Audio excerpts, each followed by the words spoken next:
avalanche danger will develop in the warning area at all elevations.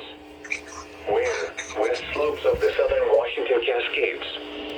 When in effect from 1800 Saturday, December 2nd through 1800 Sunday, December 3rd.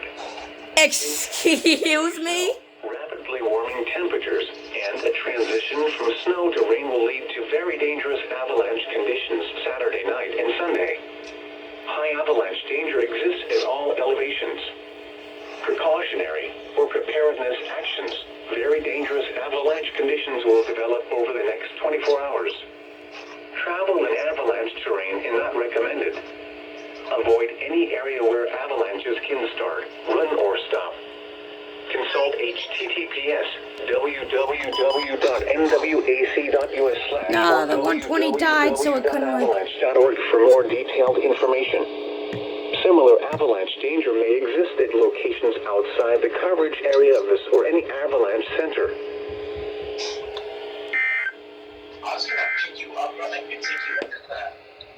Forecast for the greater Portland. Lucas, you hearing this right now?